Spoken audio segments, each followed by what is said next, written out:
All right, Darius, what we're going to do now is we're going to do a waist to hip ratio. So the first part is I'm going to have to take a waist measurement, and then the second part is I'm going to take a hip measurement. So do you feel comfortable removing your shirt for this assessment? That's fine. Yes. Okay, so I'm going to ask you to remove it. The other question I have is, are you okay with me touching you?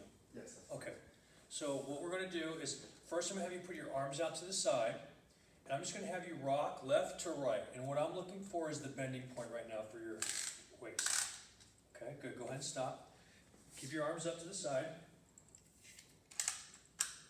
And go ahead and just do the rocking motion one more time for me. Good. Good. Okay, relax. Stand straight up for me.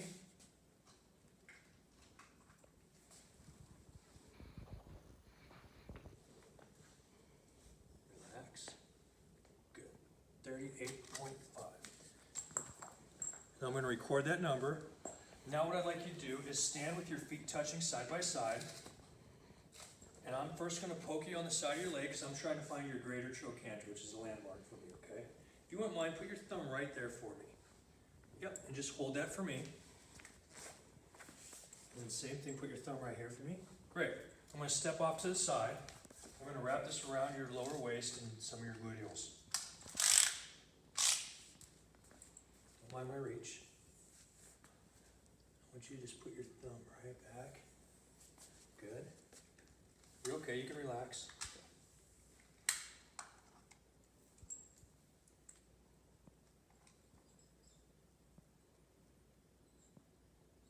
$41.25.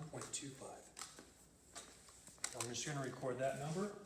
And now what we'll do is we'll do some math and then we'll go over your results. Okay.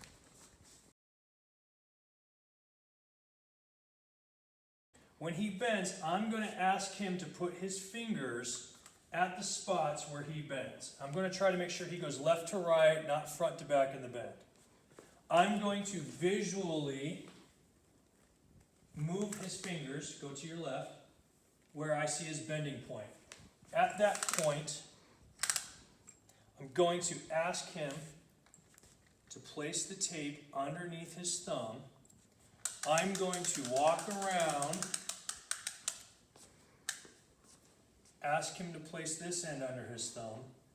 I'm going to step back, make sure that the tape is as straight as it should be, or can be. I'm going to continue to come around the front of him. I'm going to grab the tape. I'm going to ask him to release his thumbs. I'm going to check again to make sure that my tape is straight across. And I'm going to take the measurement on my own. And we get 38 2/8. The next item we're going to address is the hip measurement. So the first thing that we need to do is we have to have our client stand with their feet touching together. When their feet are wider, it's going to change the measurement of the hip. So we want to ensure that their feet are touching together.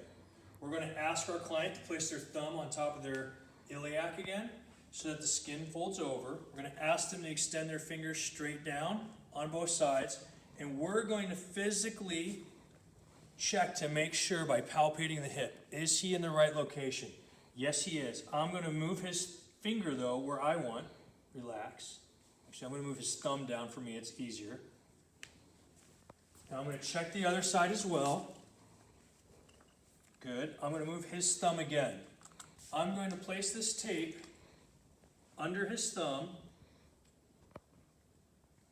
I'm going to walk the tape around. I want to make sure the tape comes across the anterior aspect of his body in a straight line as possible. I'm going to squat to make sure it's straight, place the tape back on, confirm that he's in the right spot. Yes, he is. I'm going to continue to make sure the tape is straight.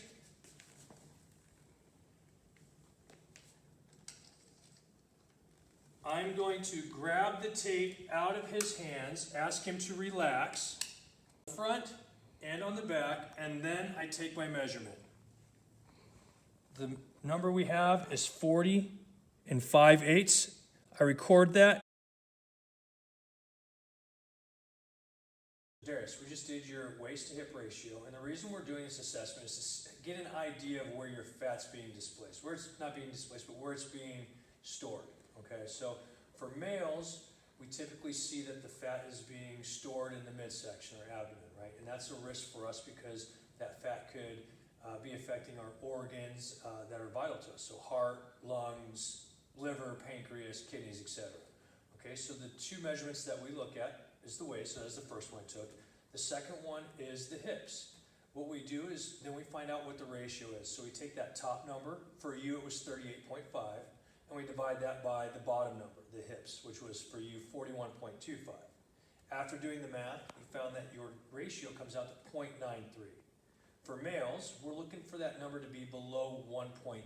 So you fall well below that, but we want to pay attention to that number. The lower the number, the lower the ratio, the better off you are, meaning the risk for heart disease is lower, right? So yes, 0.93 could be considered a little higher, so we want to pay attention to that, but at the same time, it's not something that you should be nervous about at this point in time. Do you have any questions? I don't.